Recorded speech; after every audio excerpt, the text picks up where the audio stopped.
안녕하세요. 뜻밖의 의학 채널의 하태국입니다. 이번 시간에는 어싱 또는 그라운딩, 우리말로는 접지라고 하는 현상과 근막과의 관련성을 살펴보고자 합니다. 제가 재미있게 읽었던 책 중에 내 영혼이 따뜻했던 날들이라는 포리스트 카터의 자서전적인 소설이 있습니다. 여기에는 작은 나무라는 인디언 소년과 이 소년을 돌봐주고 키워주시는 할아버지 할머니가 등장합니다. 문명화된 생활을 거부하고 자연 속에서 자연과 더불어 살아가는 가족의 이야기인데요. 어느 날 산속에서 작은 나무 이 소년이 방울뱀에게 물릴 위험에 처한 순간 할아버지가 손을 내밀어서 대신 물리게 되는데요. 상처를 내서 독을 빨아내는 등의 그런 응급처치를 했지만 뱀독이 순식간에 온몸으로 퍼져서 할아버지는 쇼크에 빠져 쓰러지게 됩니다. 그러자 할머니는 할아버지를 땅구덩이에 눕혀놓고는 수풀을 이불 삼아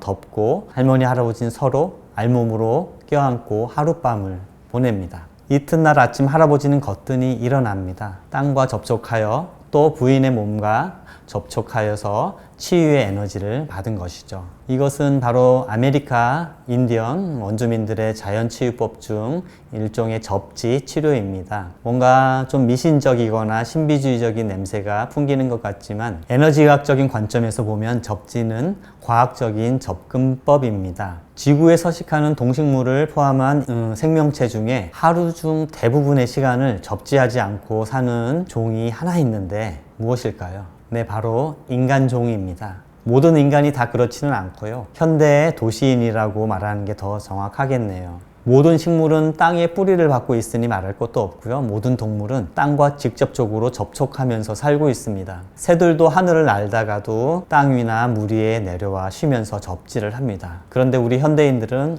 어떻죠? 전기가 통하지 않는 신발을 신고 땅에서 멀리 떨어져 고층 빌딩에서 살면서 잘 때도 장판 위나 침대 위에서 잡니다. 하루 24시간 중에 접지를 하는 시간은 사실상 거의 없습니다. 목욕을 할 때나 간접적으로 잠깐 접지한다고 할까요? 접지를 하지 않으면 인체는 전기 생리학적으로 어떻게 될까요?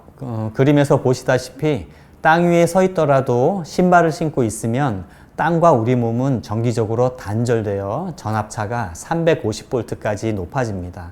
그런데 신발을 벗고 맨발로 땅과 접촉하면 그 순간 우리 몸과 땅 사이의 전압차는 거의 0V가 됩니다. 땅은 무한한 전자의 보고로서 땅과 접촉함으로써 우리는 땅과 전위의 평형을 이루게 됩니다. 즉 정기적으로 땅과 하나가 됩니다. 이것을 접지의 우산효과라고 합니다. 사실 이 접지의 우산효과는 접지가 주는 선물 같은 특별한 효과라기보다는 우리 인체는 반드시 항상 접지해야만 한다는 것을 다시 일깨워주는 것일 뿐입니다.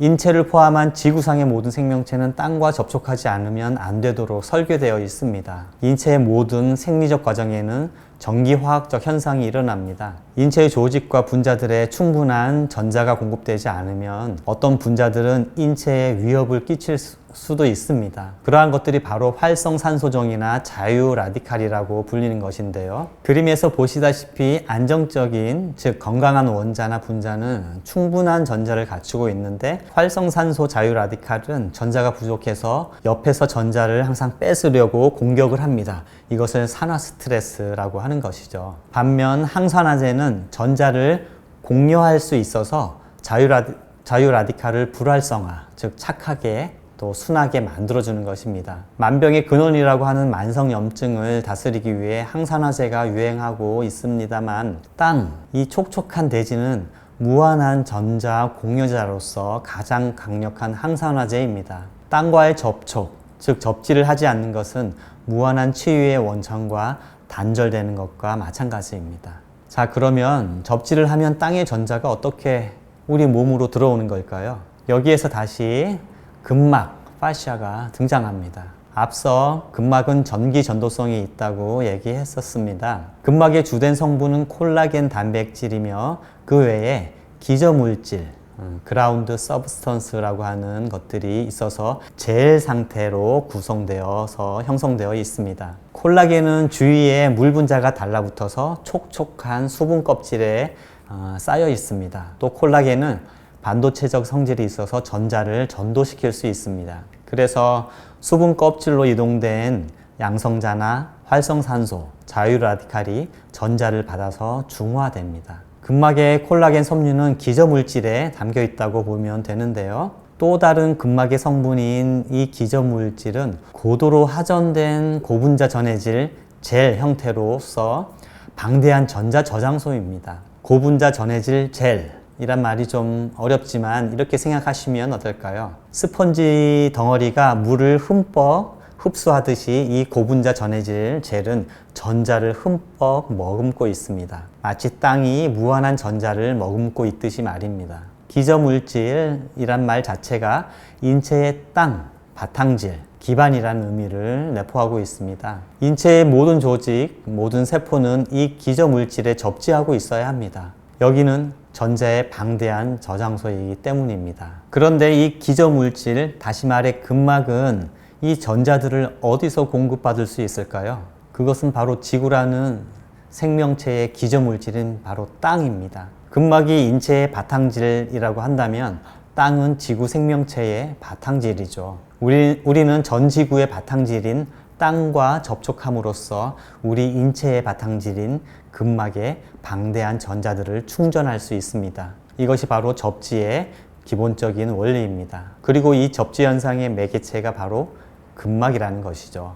그림에서 보시다시피 신발맨의 근막은 땅과 단절되어 있기 때문에 근막의 기저물질에 전자가 충전되지 못합니다. 그러나 맨발맨은 땅으로부터 무한한 전자를 공급받아 만땅으로 충전이 됩니다. 그래서 맨발맨은 몸에 상처나 염증이 생겨도 쉽게 회복될 수 있습니다. 앞서 인디언 소년 작은 나무의 할아버지가 독사에 물린 후 하룻밤을 땅구덩이에서 알몸으로 접지해서 회복될 수 있었던 그 과학적인 메커니즘이 바로 여기에 있었던 것입니다. 단지 소설 속의 이야기라거나 인디언의 미신적인 풍속이라고 치부할 수는 없습니다. 땅과 접촉하지 않음으로 인해 현대인들은 어떤 건강상의 문제를 겪게 될까요? 만성 통증, 만성 염증, 만성 피로, 각종 피부 질환, 또 자가 면역성 질환들, 불면증, 심혈관계 질환 등등 뚜렷한 원인을 모른 채 겪는 다양한 증상과 질병들이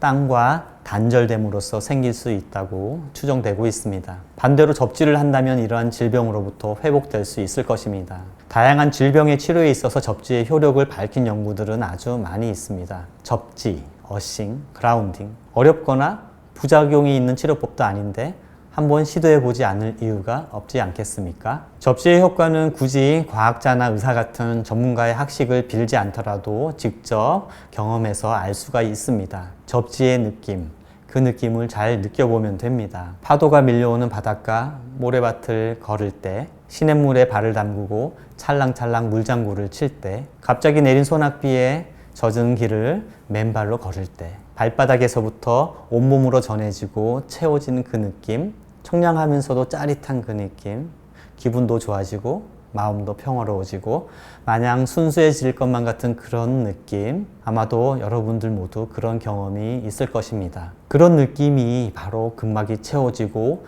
이완되고 건강해지는 느낌입니다.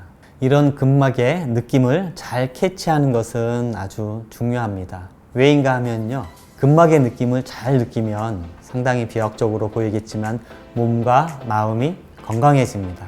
과연 그러할까요? 다음 시간에는 이러한 감각적인 측면에서 근막의 기능을 살펴볼 것인데요. 어디에서도 쉽게 들을 수 없는 신선한 정보이니까 기대하셔도 좋겠습니다. 감사합니다.